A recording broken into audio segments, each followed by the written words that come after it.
toi qui regardes cette vidéo dans laquelle je te partage une recette de tarte à la rhubarbe versus pâte crue.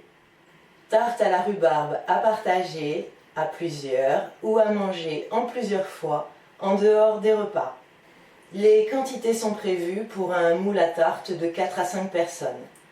Il te faut 20 minutes environ de préparation.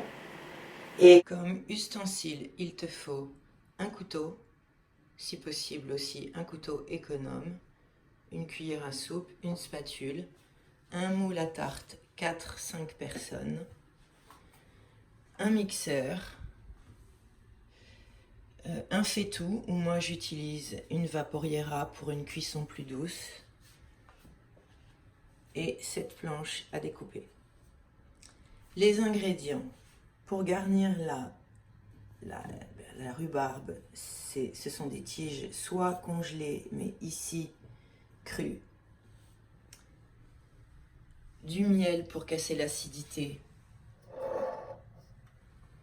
de la rhubarbe, et enfin pour faire la pâte versus crue, il te faut 60 grammes environ de dattes séchées que tu peux faire réhydrater, ou tu peux prendre un autre fruit sec tel la figue. Et ensuite 260 grammes d'oléagineux, pareil, tu choisis ceux qui sont à ta disposition et qui te font vibrer. Moi j'ai fait un mélange de 200 grammes de noix de pécan, 30 grammes de noix de cajou en provenance du Brésil et 30 grammes de noisettes. C'est parti pour la confection, la préparation de cette tarte à la rhubarbe versus pâte crue.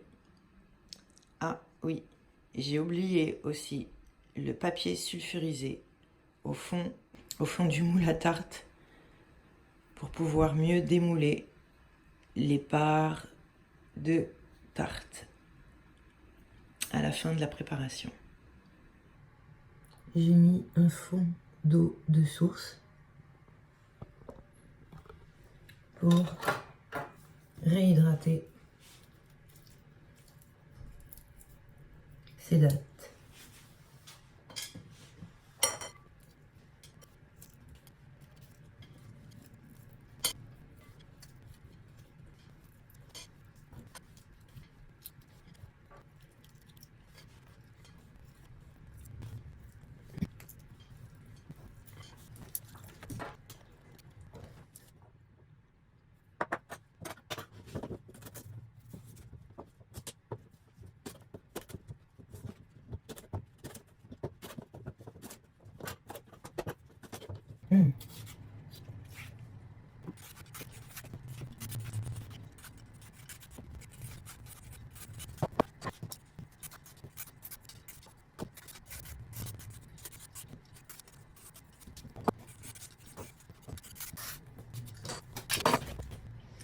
Après les avoir effilés, on va les découper en morceaux.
C'est fini, la tarte à la rhubarbe, pâte versus crue, est prête à déguster.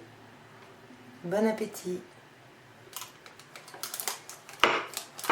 Si tu as aimé cette vidéo, merci de la liker, de la commenter et surtout de faire toi-même tes tartes aux fruits.